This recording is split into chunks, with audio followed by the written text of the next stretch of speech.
Hey y'all, this is TCA Gaming, and in this video we are going to be going over some stuff for consignment. I'm going to show you something from my personal collection. We're also going to briefly touch on the packs for tomorrow's break. It'll be the Tuesday night break. Well, it could be tonight depending on when this video comes out.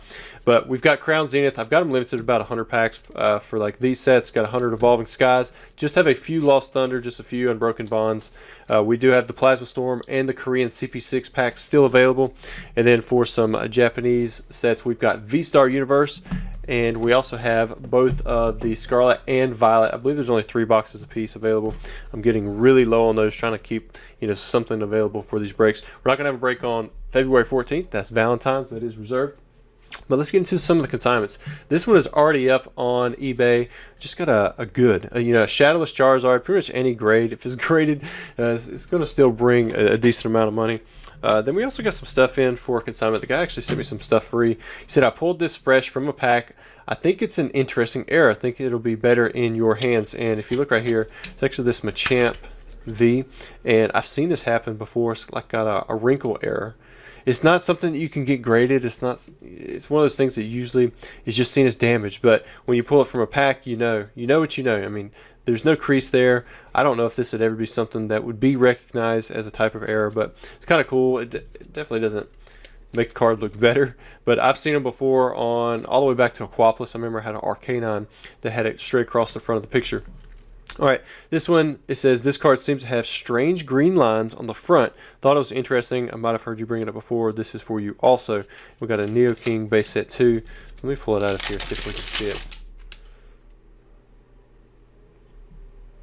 So I'm looking in here. It looks like the color is very strong in the picture. I'm trying to look for those green lines. Might be the light.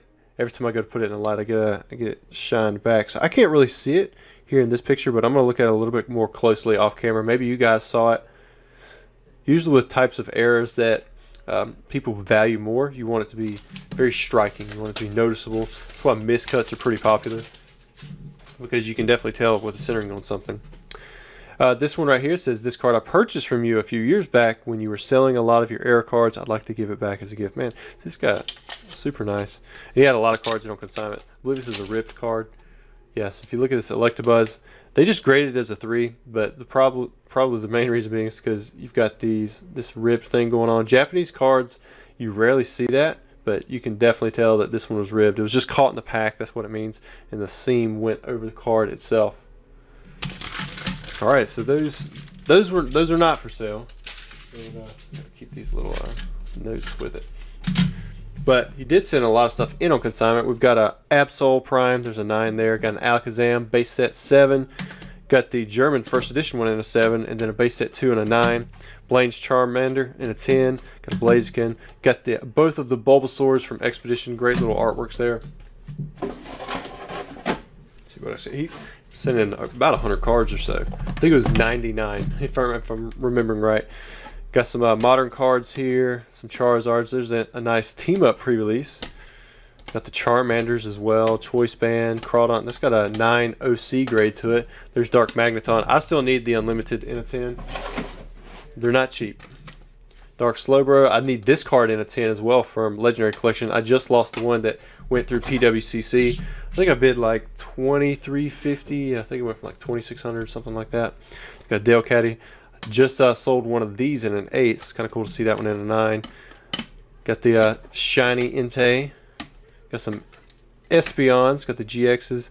There's a Legendary Collection Gengar and the Fossil. There's Gengar EX for the Phantom Forces.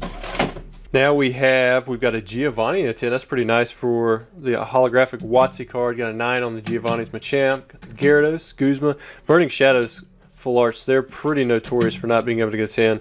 Still need a 10 on that Heracross for my personal collection. That Fossil, yeah, I need a 10 on the Unlimited Fossil Hitmonlee as well. A lot of cards here that would have been really solid big hits if they had pulled the 10 out.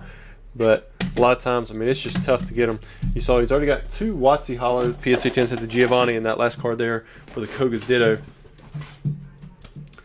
Now these 9s, I imagine they're going to go for a pretty stellar price. So I mean, you can get a lot of quality in there.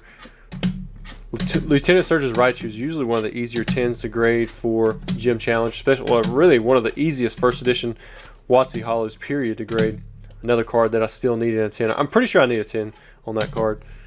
That Meowth usually has like some kind of crease right there in the middle of the picture. Metal Core Berry, got the 9 OC. There we go, one of my favorite cards right there. I like it in the hollow.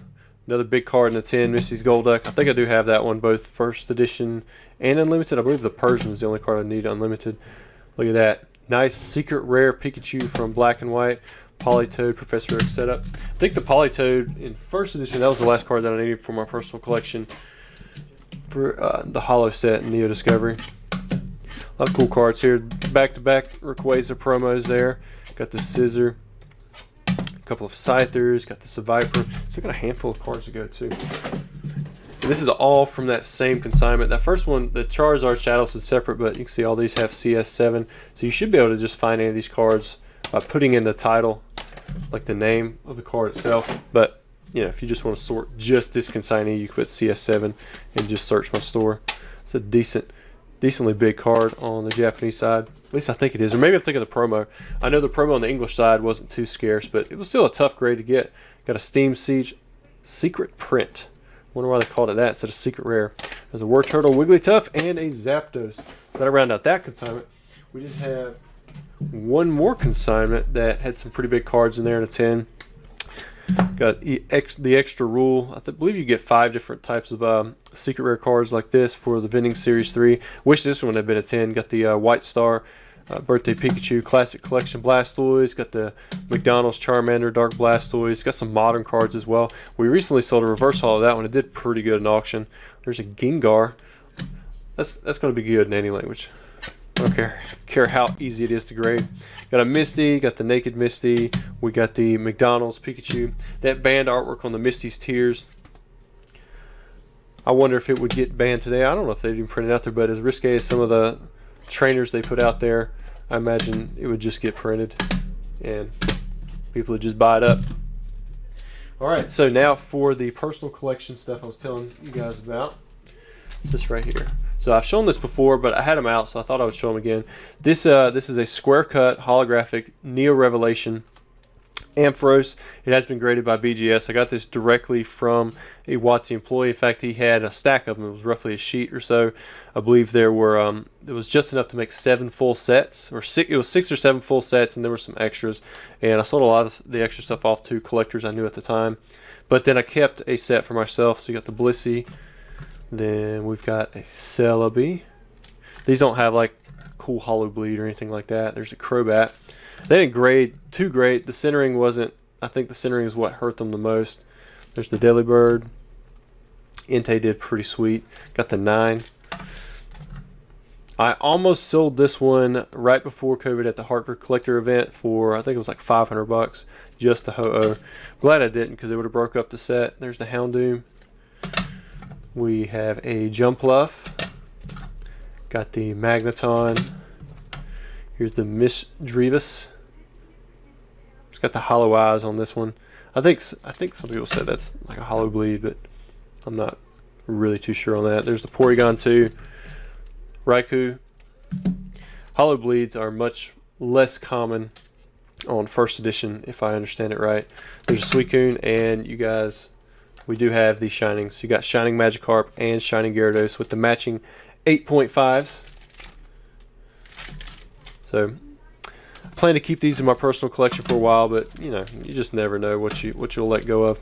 Anyways, hope you guys enjoyed the video. Thanks for sticking it out, watching the consignment, checking out this personal stuff, and I hope to see you guys Tuesday night, whether that's today or tomorrow, for the stream. Maybe we'll break some cool stuff and get some nice pulls. Thanks.